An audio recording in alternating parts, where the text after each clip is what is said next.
Os voy a explicar ahora el funcionamiento de un turbocompresor.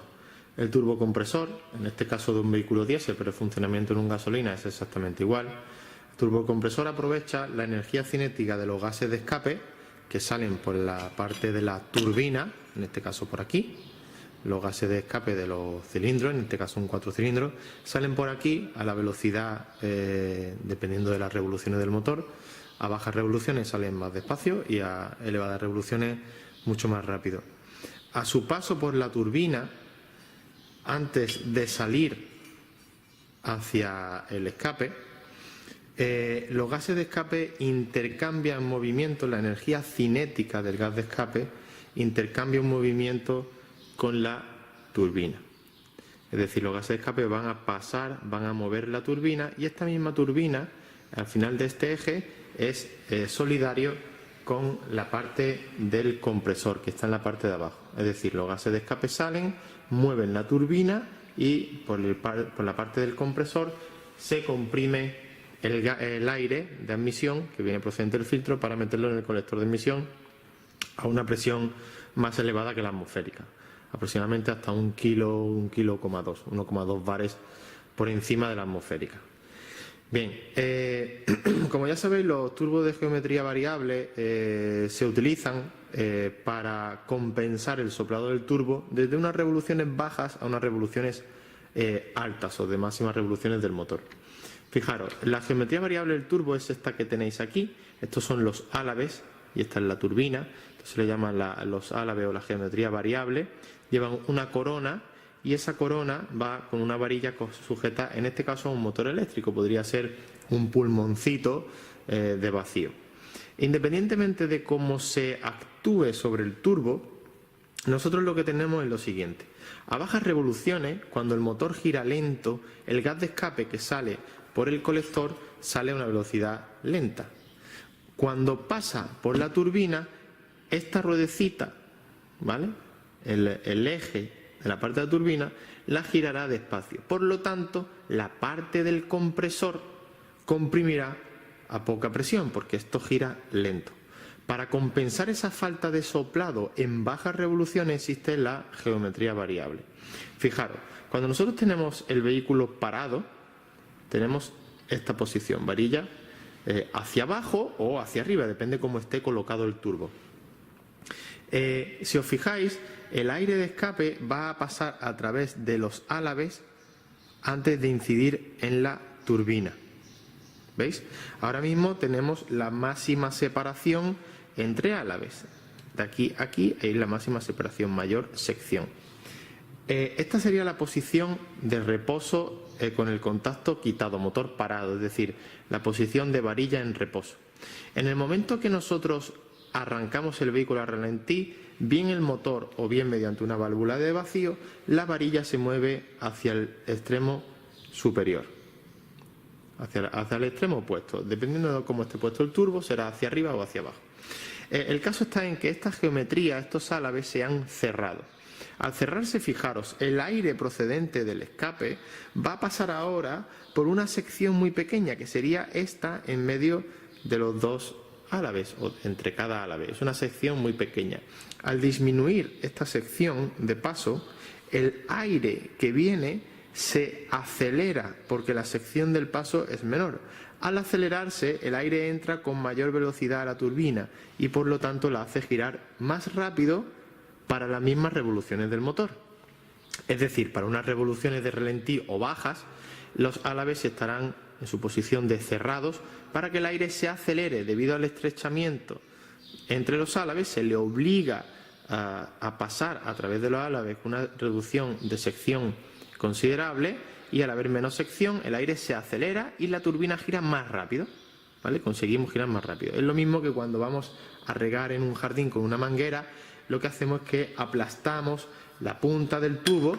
La punta del tubo nosotros la aplastamos, ¿vale? Cogemos la tuba, la aplastamos y al aplastarla, al reducir la sección para una misma presión, lo que hacemos es que el chorrito de agua salga mucho más lejos, con mayor velocidad. Eso es lo que hace los álabes cuando nosotros arrancamos y ponemos el turbo o el motor girar a ralentí.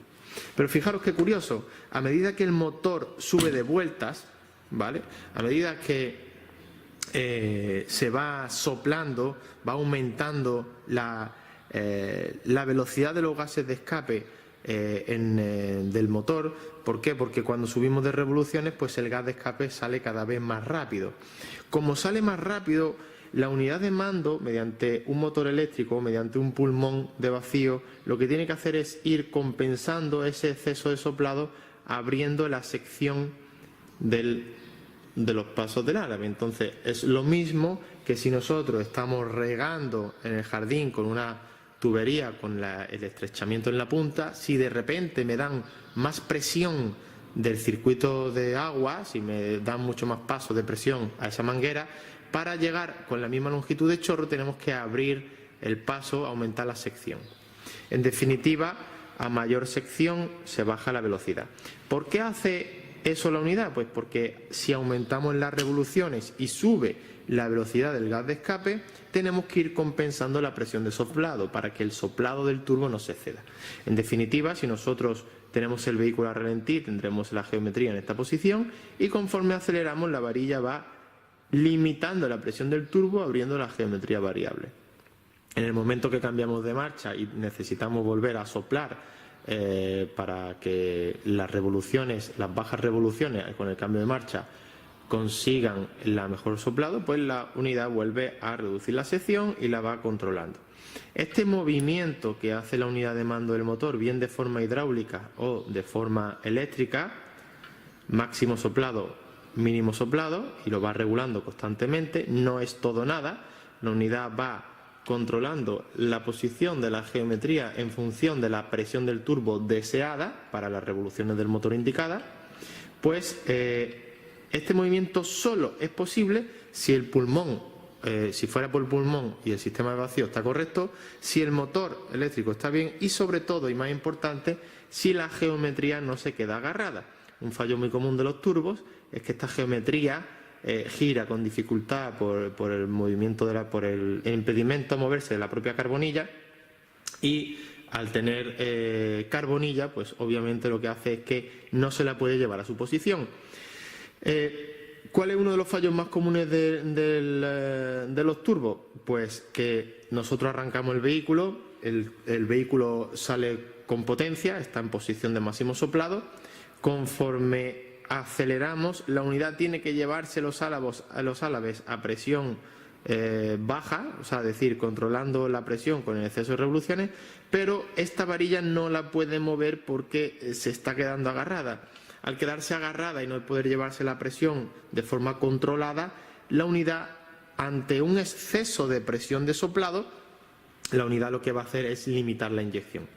Tener en cuenta que si no tenemos una inyección fuerte de combustible, no tendremos los gases saliendo a la velocidad adecuada para hacer girar la turbina. Es decir, un problema de combustión hará que la turbina no gire a la velocidad que debe girar.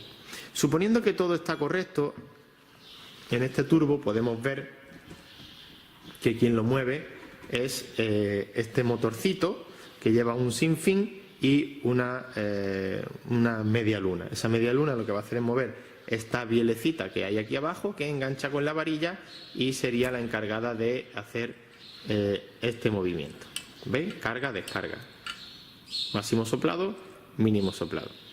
Si os fijáis, le hemos puesto unas conexiones eléctricas a lo que es la parte pura del motor, y si nosotros le damos con una batería positivo y negativo, ¿vale?, podéis ver cómo intenta moverse, pero no se mueve.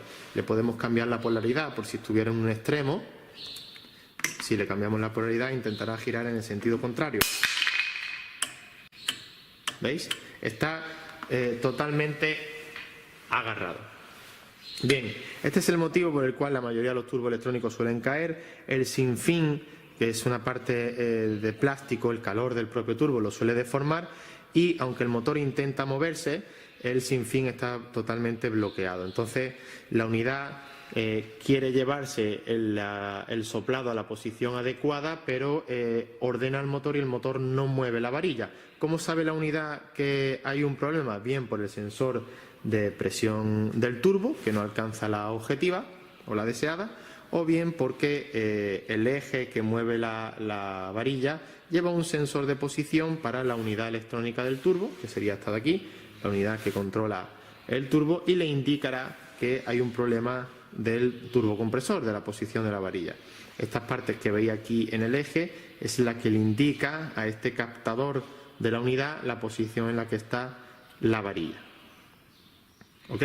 Esto es un control del turbo mediante unidad electrónica, y el hecho de que ahora sean controlados electrónicamente es principalmente por temas anticontaminación o por temas de fiabilidad. Tener en cuenta que un turbo que se controla electrónicamente, siempre y cuando no haya ningún problema, es un turbo en el cual la presión de soplado será siempre la óptima.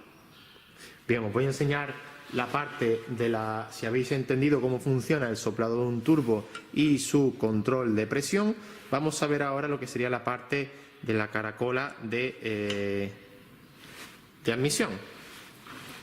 Simplemente es la otra parte del turbo, ¿veis? Este eje, la turbina gira y el giro de la turbina mueve la parte, el mismo eje, la caracola del, vamos a quitar la geometría, ¿veis? La turbina gira y el mismo eje es el que coge el aire y lo envía comprimido al intercooler. ¿Ok?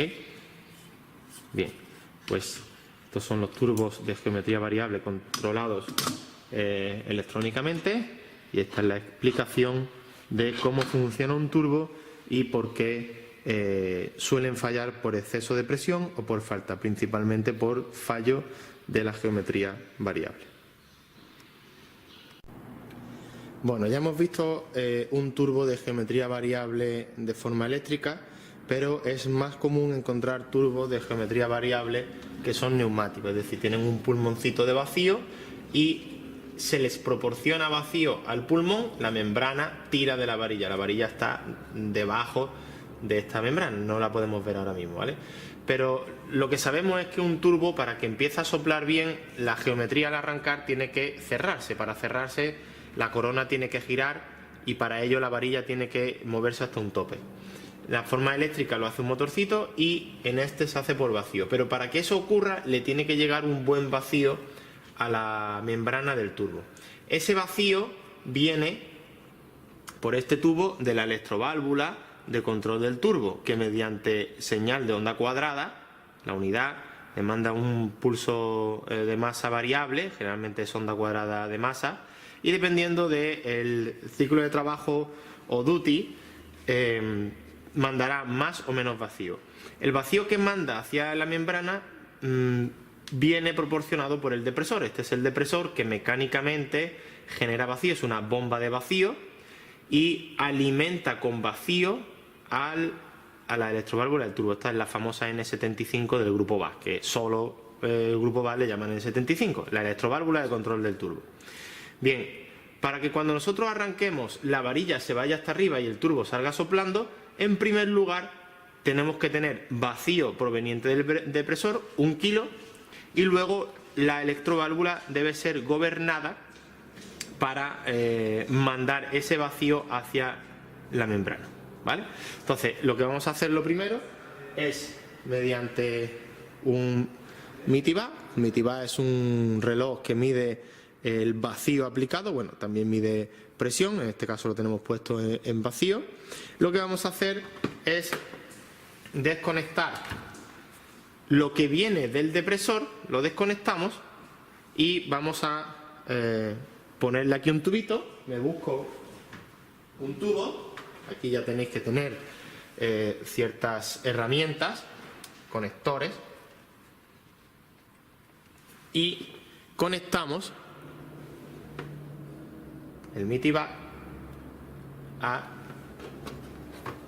lo que mete el depresor, ¿vale? Ahora lo que vamos a hacer es arrancarlo. Vamos a poner aquí el MITIVA para que lo veáis. Lo enfoco.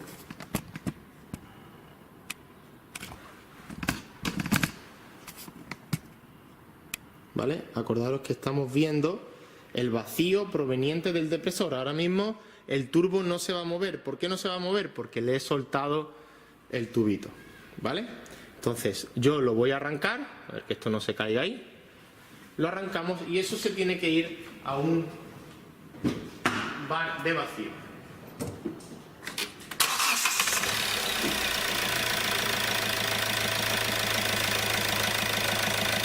¿Veis? Tenemos un bar de vacío, por lo tanto el depresor está en perfecto estado y alimenta, en este caso a la válvula del turbo, la alimenta con un buen vacío. Si ahora paramos el vehículo, ¿veis? Ese vacío se queda ahí, permanece, dependiendo del coche ese vacío, si lleva alguna válvula antirretorno o no, se puede perder. Pero lo importante es que este vacío que genera el depresor alimente con un valor adecuado, 1 kilo, negativo, insisto, vacío, succión a la electroválvula. Hacemos que se pierda. Bien, ya hemos comprobado el vacío del depresor, que es el punto número 1 a comprobar. Ese es el punto número 1 a comprobar cuando tenemos un problema de turbo o de EGR, todo aquello que se mueva de forma neumática. Bueno, ponemos el tubo, ¿vale? No podemos pedir al turbo que se mueva por vacío, que la membrana funcione, si el depresor no lo alimenta. Ahora, si ya sabemos que aquí hay vacío, ahora lo siguiente es ver si la electroválvula está dando paso de vacío suficiente a la membrana. ¿Con qué valores trabaja? Cuando arrancamos, que la geometría se tiene que ir al tope máximo, nunca se va a 1 kilo, se queda más o menos por la mitad, 0,5. Quitamos este tubo y aquí, para verificar el estado de funcionamiento de la membrana, aquí le vamos a poner una T. Vamos a coger una T, ¿veis? Cogemos una T, la ponemos aquí. Esta es la que va al turbo, esta es la que va al mitibar, ¿vale? Aquí va ahí al mitibar y el mitibar va a poder medir, y esta es la que va a la electroválvula. Bien, repito, estamos poniendo en T el mitibar está puesto en T al paso de vacío que la electroválvula da hacia el turbo. Si todo está correcto, ¿vale? Si todo está correcto, el vacío que tiene que llegarle ahora a la membrana del turbo debe ser 0,5. Hay algunos coches que están en 0,4, pero tiene que ser un vacío, un buen vacío, ¿vale? Y el vacío tiene que llegar rápidamente. Arrancamos el coche, nada más arrancar, la electroválvula le dará paso a 0,5. Arrancamos. Fijaros cómo rápidamente se va a 0,5. Eso quiere decir que ahora mismo la varilla debe estar arriba del todo, arriba o abajo, depende de cómo esté puesto el turbo, siempre y cuando mecánicamente no está cogida. Pero con esta comprobación descartamos la electroválvula y descartamos temas de vacío. Si aún así no sopla, ya veríamos si la varilla está agarrada mecánicamente, ¿vale? Esas son las comprobaciones. En caso de arrancar y no tener aquí el vacío adecuado, tendríamos que irnos a comprobar si la unidad de mando le está metiendo o no los pulsos de negativo a la electroválvula, porque si tenemos un fallo en el sensor de presión del turbo, a lo mejor la unidad no quiere que el turbo sople, ¿vale? Pero la prueba de vacío es fundamental hacérsela a un turbocompresor para que el coche sople. Vale, ahora la siguiente prueba sería ver si cuando nosotros aceleramos la unidad suelta el vacío, porque si no lo suelta, los álabes se quedan soplando al máximo y se excede la presión del turbo, ¿vale? Voy a colocar el mitibar para que no se mueva. Enfoco el reloj de presión, ¿vale? Porque si no se va a estar moviendo. ¿vale? Y si ahora nosotros damos unos acelerones, veis cómo el vacío tiene que soltar y luego recuperarse. ¿Veis? Recupera. Tener en cuenta que el turbo en vacío no sopla en exceso, entonces esta pérdida de vacío no es muy considerable. Ese movimiento de la aguja nos indica que la electroválvula de vacío está funcionando correctamente, es decir, cuando tiene que soplar le da vacío y cuando tiene que dejar de soplar o compensar el soplado le quita vacío, lo suelta, ¿vale? Entonces tener en cuenta que si ese vacío no lo soltase se va a producir un exceso de presión de turbo y la unidad cortará la potencia limitando la inyección. Si por el contrario lo que tenemos es falta de vacío, no llega, ya tendríamos que revisar los tubitos, la membrana del turbo que esté picada, etcétera, etcétera. Bueno, pues esas serían las comprobaciones más importantes a realizar en los turbos de geometría variable.